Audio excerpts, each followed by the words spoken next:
Hello and welcome to Chapter Chat with Sarah. Here we share true life stories. Here with us today is Maria, and Maria is one of the true life characters in my first book, Two Sisters and the Four-Leaf Clover. Hello, Maria, and welcome. Hello, and thank you. Maria, you are chapter 7 in my book, Healing Your Life, and the subtitle that you chose is, I thought if I could just survive until I turned 18, my life after that would be completely different. What does that mean to you? What needed to be different and what was going on? Well, as all the little things that occurred as I was a small child had a big impact on my life at that time, the abuse that I suffered on a daily basis. And, I always recognized other children when I went to school and their lifestyle. It just seemed like it was different. And it was something that I paid real close attention to because it was a lot different from mine. They were happy, and it seemed like I didn't have any happiness in my life, and I couldn't figure out why. And I wanted that happiness. I strived for that. Being in the abusive family that I was in, never seen a happy spot. If we did, it was very rare, and it was usually with me and my siblings. We'd, kind of do something crazy together. But other than that, there really wasn't any happiness there. And I wanted that. And I made that a choice early on in my life. Probably when I became like 12 or 13 years old, it started really impacting me a lot more because I had a desire to want a better life. I didn't want that for the rest of my life. And I knew something was out there and I was going to achieve it one way or the other. I was going to strive as hard as I could strive to have something better in life. So, for the listeners, share where the abuse was coming from. Where did it start, and what was causing this? My mother was actually sent to prison because of neglect, supposedly, on all of us children. So we were taken away from her when we were young. I was probably about 4 years old. And I can remember some stories. I can't remember it all for sure, but there were some things that just stuck with me all through life. And even in the foster home, it wasn't what people think that foster care is. I'm not saying all foster homes aren't good, but ours wasn't. Mine wasn't. And it was hard then. And we were separated from my mother. And then we were allowed to get back with her under certain circumstances. She had to serve her time. It was about 18 months. And then she had to be married and have a home for her children and all that before she could get us back. And she did. She made that happen. But it was my stepfather. My stepfather was a mean man, just to put it mildly. The abuse started, I'm going to say practically right away. I can remember the first time I was about 5, 6 years old, getting slapped real hard. So that kind of was the start of it. And it just kept on all through my life until I left home at 18 years old. Wow. In the book, you said that it was all types of abuse. It wasn't just one abuse. You suffered all of the abuses at the hands of your stepfather, right? That's correct. A lot of people have different kinds of abuse. It's physical, mental, emotional. There's all kinds. But yes, my life was with all those. I was abused physically. I was abused sexually. I was abused emotionally. Any way, shape, or form that you could even describe abuse, I believe that me and my siblings suffered, and my mother. So your mother was in a situation where she was being abused too. So she was trying to protect her children and was not able to because she was suffering the same abuse. Yes, and I'm glad that you used the word protecting because my mother would have done anything to keep her children. She knew what it was like not to have her children. And she made up in her mind that she would do anything to keep her children. And she suffered the abuse as well. It was very hard abuse that she suffered. As far as the beatings, he would beat us, but he would beat her if she interfered. And sometimes he beat her anyway. It didn't matter whether she tried to get him off of us or, just something she said. He would abuse her. And she had a stipulation, that she had to have this home for us. And if you want to call that a home, okay. And with the system, it appeared to be okay. But they didn't know about the abuse. So you can't blame the system for that. But I feel like the systems need to look further into foster homes and not just put the children back to where they were and never think about them again. Right. And I do want to talk a little bit about your experience in foster care because this is the whole picture. I mean, we're trying to bring awareness of what happens in children's life when, a parent, as your mother did, had to go to prison and be away. And so you think that you're in foster care and it's either, like you said, a good foster care home or it's not. But what was it that kept your mother taking you kids and just escaping, leaving with everything that was going on? Well, his theory was that, he was in this happy family. He would put in front of people that, we were a happy family when in fact we weren't. We were made to go to school covered up, our bruises and our scrapes and cuts, whatever it was. And we had to lie. How did you get that? Well, I fell down the stairs. Those stories that you hear on television and on, newspaper clippings where somebody's been abused, a child's been abused, those stories are true because I've done it. I've lied about where I had a bruise. How did you get that? I fell. I tripped. Yeah. You just make up the stories because you know what's going to happen if anybody found out. That was our fear. We was afraid that somebody would find out, and then what? Was it going to be a lot worse than what we already suffered? Probably. And my mother, he gave her an ultimatum. There was lots of times where she just wanted to pack us up and leave. There was lots of times where she just wanted us to run away, but she knew he would find us, and then we would suffer worse abuse. And he told her, if you leave or they leave, I will turn you in. You'll never see your children. They'll take them again. So she had a fear of that, but she knew what that was like. And, her mind when she was in prison was always based on us children. She done everything she could in prison just so she could get out to get us. And this is what she got. So my mother paid a big price for that. I can't imagine, being the mother and desperately working to get her children back and then to only, be put into this situation. She must have lived a terrible, terrible life. My heart goes out to her. Yes, and I'd like to say a little bit about the abuse. People don't really realize when somebody talks about abuse, they're thinking maybe a harder slap than what is normal, or you know, just something you just get tripped down the steps and you get a big bruise because they tripped you. The abuse was very physical. I can remember a time I was about 11 years old, and my mother he was beating us children, and my mother came to the house and she stepped in trying to protect us. And he drug her out of the house by her hair into some woods that was close by our home. And when she came back, I couldn't hardly recognize her. So there was no escape.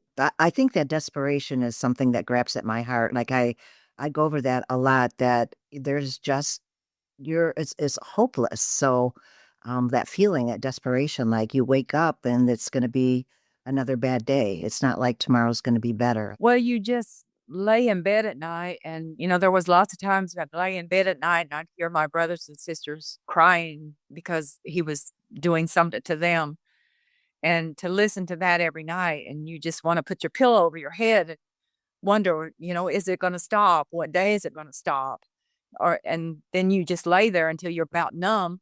And then you think, okay, what kind of abuse are we going to get tomorrow? What's going to be different? And, you carry that with you on a daily basis. It has to settle in your mind. You can't just think of good things because you're worried about what's the next thing. Right. I was gonna say you're in survival mode, so I just got to get through this. So had to be absolutely horrible. I would want to know a little bit about trigger points then. I would imagine that, after suffering all this, that it would be hard for you to witness another child being beat, maybe in the grocery store or maybe watching a television program or something, that it's that PTSD like we hear a lot about with veterans. But as a child of abuse, are there trigger points or times that it sort of brings it all rushing back to you? Absolutely. And it's a lot of times, I can hear something on the news about some child being abused, and I get angry because I know the systems are just going to smack this person on the hand and say, "No, no." And that's not what needs to happen because I lived that life. I know what that's like. And it wasn't, this child died because of it, because there's no escape. You're a child and you've got an adult person that is just throwing you around like you're a dish rag. And things like that, movies, I have to be real careful about movies. I watch some of them, but it always brings back my own memories. And I just sit there and I start questioning why. I pay attention to the movie, but it's a movie, so you really don't know unless it's a documentary, and then you know that what they're saying is true. And there's little things. I can remember a time, me and my husband, and he wouldn't hurt a flea, but I just had a flashback. He just raised his hand in the wrong way towards me. We were just playing around, and I just busted in tears, and he had no clue what was wrong. And I said, It's nothing. It's nothing. I'm okay. I'm okay. You didn't do anything. It's me." And all I could see was a backhand smacking me across the face. And I thought, "Nope, nobody's gonna do me that way no more." Right, And right. another time I had, one of my children were young, and they were told not to do something, and my husband said, "I'm going to spank you."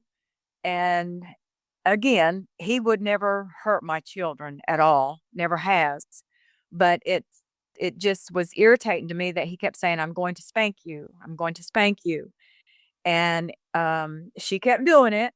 You know how children are. She kept doing it. And he just got a little limb. It was probably a limb that wouldn't hurt. It was lighter than a feather. It wouldn't have hurt anybody. And he went to swipe her with it. And I just had the worst flashback with that. I grabbed her up and started walking. I was leaving. I was leaving because nobody's gonna beat my children. Right, right. And that's what I seen. Would he have hurt her? He would not have. But what I seen in my mind, and I try to control that, and I've gotten better with help from the book. I have to mention that because the book has helped me through a lot of those emotions that I was afraid to express, emotions I was afraid to let somebody else see. Right. Talk out loud about, right? Yes, yes. For a long time, I wouldn't tell anybody, wouldn't tell nobody. It took me a long time to even tell my husband my whole life story. You have a fear. You've been neglected all those years, and you don't want to do anything in your life. When you finally find your pot of gold, you don't want that to go away.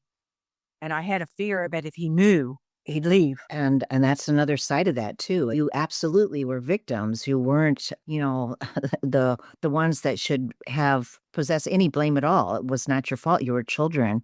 But still it's like, okay, am I damaged goods, I would imagine. And you're not damaged goods. You're someone that was abused. No one, like you said, deserves to be treated the way you and your siblings and your mother were treated. In the book, Maria, you talked about foster care, and at the time you were there with your younger sister too, and the particular foster home that you were in. Can you just recap that a little bit? Because that was a nightmare story for me to just visualize these two little girls who had been taken away from their mother, and this is the kind of treatment that they were suffering. Well, a foster care home that we were in, we were with my older sister also, but the home that we had, they had children of their own that was their biological children, They had two sons and a daughter, and their daughter was about the same age as my older sister at the time, and they just couldn't get along. And so they removed my older sister.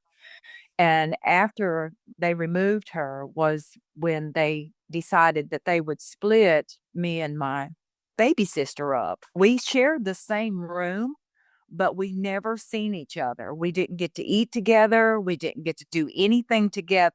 If it was getting ready for anything, they take one of us to get us ready and then take the other one to get us ready. It was never together.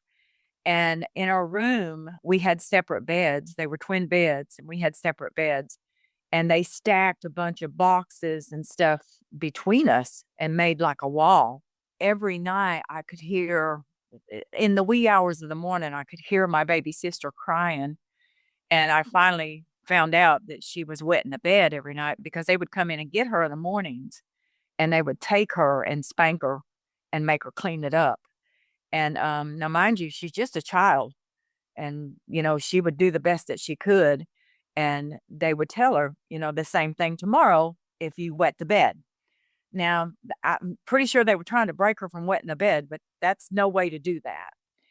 And one night, it wasn't as early in the morning. It was kind of just like a few hours after we went to bed. I heard her crying, and I asked her. I said, "What's wrong? What's wrong?" And afraid to talk too loud, but I'd get real close to that stack and ask her what was wrong. And she told me that she'd already wet the bed. And I had had enough. I didn't want to hear her crying anymore. So we made a hole in that stack, and I crawled through it, and I climbed in the bed with her, and I slept there all night. And they came in the next morning and found the bed wet. I told them I done it. I didn't want them to take her and spank her again, so I told them I done it. And they took me and spanked me, and I finally seen what kind of spanking she got. Wasn't good.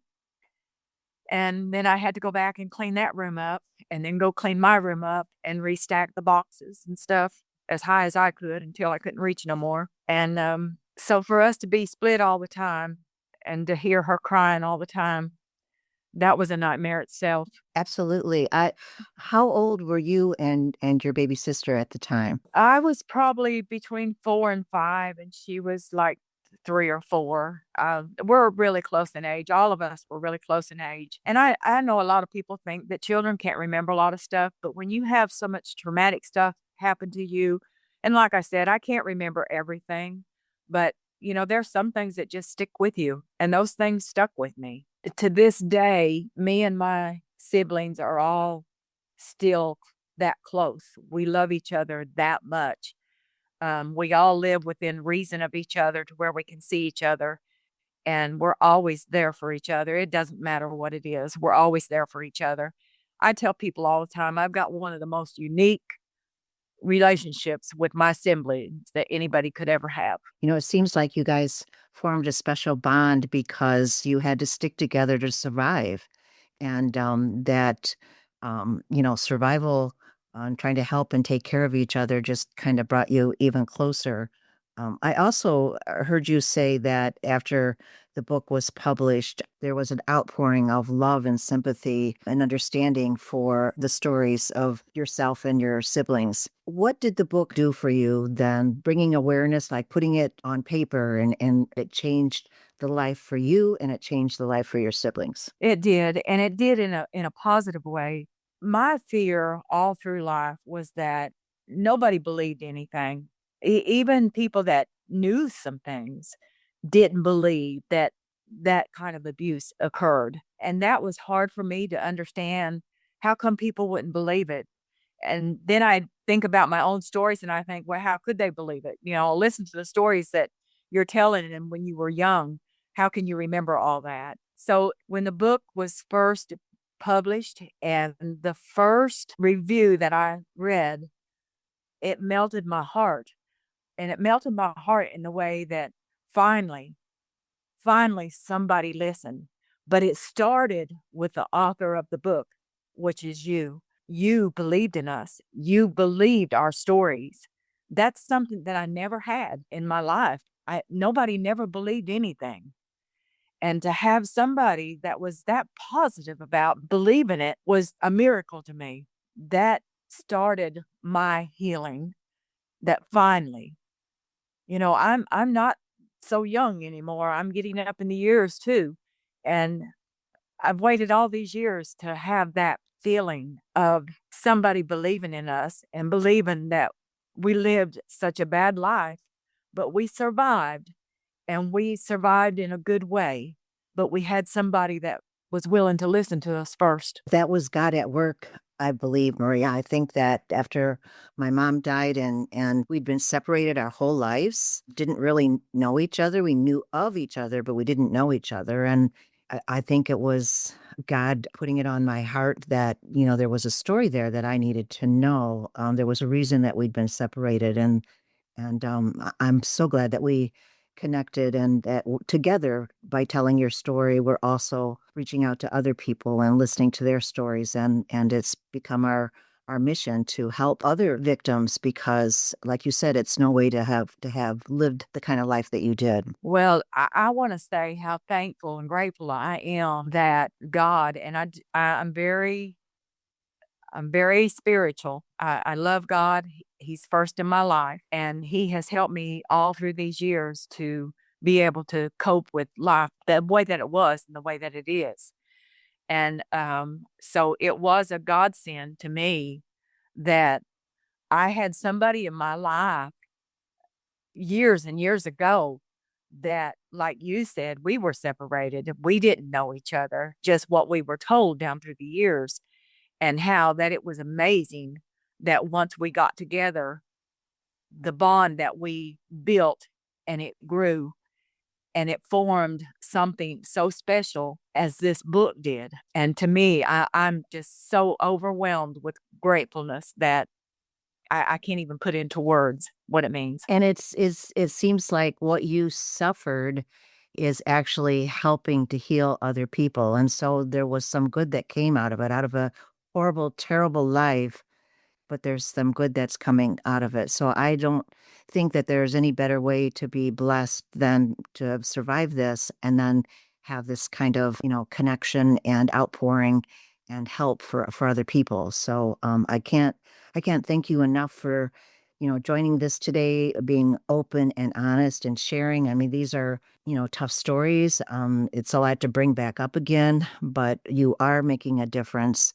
And together we're going to help other people. So is there anything else you want to add before we close? The only thing I'd like to add is if there's somebody out there listening to the podcast, I'd like to encourage them. If you haven't read the books, please get the book and read it. If you're struggling with any kind of abuse, there is hope. There's help out there, but we have to strive together and know that there is a brighter day. There's people out there that will listen. And I thank you for allowing me this time to once again express myself. Well, you're more than welcome, Maria. I'm sending you hugs and have a wonderful day. And I look forward to the next time that we can connect. Thank you very much for having me. So that's all for today. Before we go, we want to let you know that both of these books are available on Amazon, Barnes & Noble, and many other bookstores. You can also follow me on my website, sarahshaw.org, Facebook at Sarah Shaw, X, Instagram, and YouTube. Please tune in for our next show to hear about Chapter 16 in my book, Healing Your Life, with some very special guests. So remember this verse, cast all your cares on the Lord. Peter 5:7. You've got to run.